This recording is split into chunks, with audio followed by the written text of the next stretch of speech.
Facciamo un coro assieme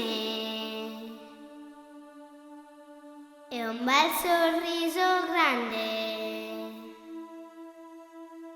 Vediamo come viene, mettiamoci un cantante che canti le parole di tutti i bimbi buoni,